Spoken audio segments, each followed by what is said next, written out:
Hello everyone, welcome back. CoachFury here, and we are back today with our latest update of the Big Ten tournament in the CBGM, the online Draft Day Sports College Basketball 21 League. And well, the big guys have entered, the top seeds have entered, and my goodness me, have there been some crazy games in this round of the Big Ten tournament. So let's dive straight into it and have a look and see what's actually happened. So if we start off with the Wisconsin against Michigan game, so my team Michigan, we are out. We lost by 7 points to Wisconsin, and my strategy and plan kind of didn't work to some extent. We allowed Wisconsin to shoot 60% from the field. I'm sure I'll do a separate video talking a little bit more in detail about this game as part of my Michigan Let's Play series. But on paper, I mean, Wisconsin deserved to win. They basically had a fantastic game on the offensive side.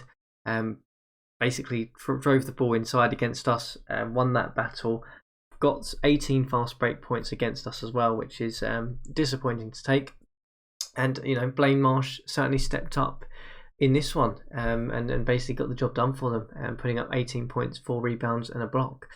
On our side, I guess disappointing shooting nights for Beek and for Osler, two of our guys who are heading off either to the draft or running out of college because they are a senior.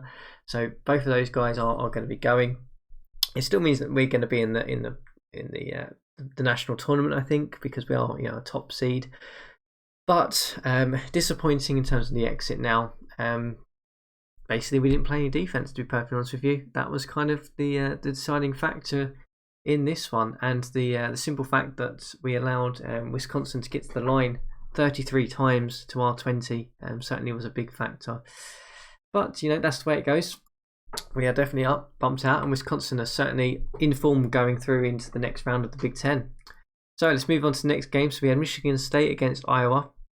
Michigan State obviously got through up against a good Iowa team, really. And well, it was a bit of a battle, really, to be honest with you. Iowa certainly showing that they can do it on the offensive side of the ball, and putting up 92 points against this Michigan side, and well and truly bumping them out.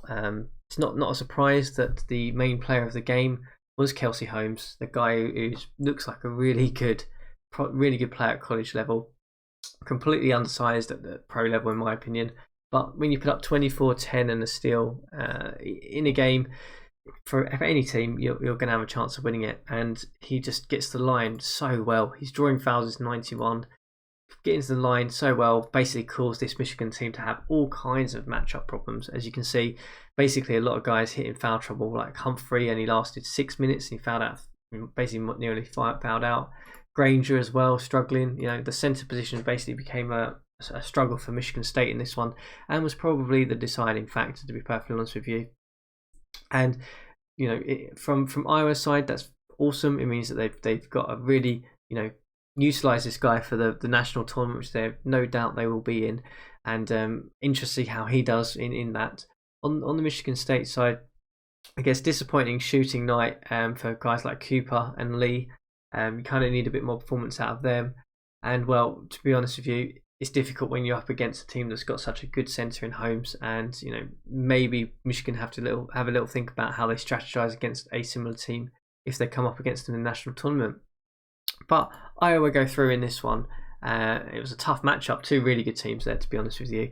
And then we move on to the next game, which is Maryland against Minnesota. So as I said, Minnesota, surprising team this year, really got off to an electric start and have well and truly been clawed back. Obviously from top of the Big Ten, didn't necessarily finish there, faded away a little bit towards the back end. And Maryland, who are in form coming into this, had some fantastic results in the tournament so far, have well and truly come in and just made the mark.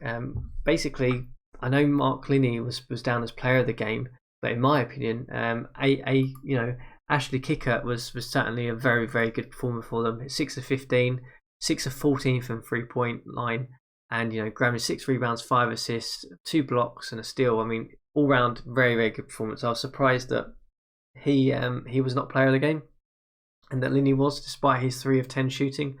But Linney got to the line really well, and 16 free throws for him certainly helped them get on their way here. It was quite a close one, really, towards the end, to be honest with you. tough game. Both teams playing good defense and pretty good offense, to be perfectly honest with you. But Maryland carry on and looking like they've got a pretty good rotation set now, and looking like they're a pretty good offensive outfit. For Minnesota, this kind of highlights some of the problems that they've had towards the back end of this season. But, still massively overachieved based on my prediction for this team. And, of course, their shooting was not necessarily too great here, but, you've got guys like Martin, a senior, to maybe, help you in a national tournament, which I'm sure Minnesota will be in. And likes of Diem, who are looking like good players for them. I think my question mark is going to come here is whether this offense needs to be a bit of a rejig before the national tournament. Yes, it put up 80 points, but it didn't do it very efficiently. But in order for them to kind of make progress on the national tournament side and get the momentum back, maybe they have to have a little think about how they run their offense, possibly against some of the more talented teams that they will come across, certainly in the national tournament. But Maryland go through, definitely looking like a good chance of doing well in this Big Ten tournament, certainly now. And then we have the final game of the round of our sort of quarterfinals, our remaining 8 teams. We have Indiana against Ohio. So Indiana again coming into this one off winning off their last game in the tournament. Ohio entered in at this point and well and truly got thumped and knocked out. Basically, story of the game came down to the fact that Ohio basically were terrible at shooting the ball. Didn't get any support really from the bench. If you can see here, you've got Cox, DeCosta, Edwards, Daniels, Ransom, all pretty much having terrible shooting nights. That bench really did not help them, and probably meant that Ohio kind of needed to rely on the starting 5. And again, the starting 5 didn't really turn up outside of Keems, who actually had an okay game, but everyone else kind of, again, terrible shooting night. Turnovers were also a bit of an issue. Fast break points against them were also an issue. There's a lot of question marks, in my opinion, around Ohio State at the moment, and I know certainly Rizzo is probably going to relook at that for the national tournament. But Indiana certainly staked their claim in terms of how they're progressing in this tournament to be included in the national tournament. Probably if they win the next game, they certainly will be in consideration. But on the offensive side, they look really pretty good, to be honest with you. Murray Cunningham looks like an absolute beast from downtown now at this point. Is having a really good tournament. Basically played 22 minutes because of foul trouble, but still put up 21 points and 3 steals to bat to go with it. Interesting things in terms of Indiana, I guess, is that they've got a really good inside presence with Dodd as well, who actually, in my opinion, playing above his ratings in this tournament, has looked like a pretty good player. Maybe need to hone down that 3-point shooting from him, but Indiana go through. Essentially, basically got most of this done in the first half again, as they did in the last one, I believe. So they are through to the final sort of remaining 4 teams in the Big Ten, which means that only one of the, if I go to the grid here, actually, let's talk about it from here. It means that only one of the teams that kind of came in at this stage, which was Iowa, has remained. The other teams that were higher seeds have all been knocked out in this round, which is absolutely crazy. Absolutely crazy. I've never seen that in a college basketball game. So it means that we have a real mix of seeds here going into the remaining 4, the semi-finals. We have Wisconsin against Indiana, 2 teams that are in form, have won right the way through from the second round to get there, and then we've got the informed Maryland against Iowa, who look like an absolute offensive beast. It's going to be really interesting to see how those 2 games go in the next round for this sim tonight. I'm not going to give predictions because I'm not necessarily too sure. I think maybe there's a little bit of, if teams are in a bit of form, maybe have now found a rotation and a strategy that works that maybe in the earlier in the season they didn't have. But it's going to be fascinating. Can Iowa, the remaining sort of top seed, carry on going through to the Big Ten final, or will Maryland, pip them into this based on their form?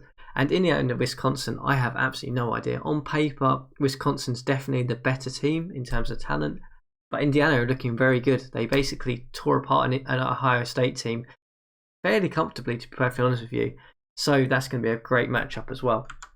And we will certainly see how it goes in the sim tonight. But been fascinating. Interested to hear your thoughts. I certainly didn't predict this to be the remaining 4 teams in the Big Ten tournament. Did you see any of these guys going through? Interested to hear your thoughts. Who do you think is going to win these remaining 2 games and be in the final of the Big Ten tournament? And any standout performers for you as well? I'm always interested to hear that. And best of luck to the remaining 4 teams in the Big Ten tournament. And I'm going to be excited to see how those 2 games go this evening.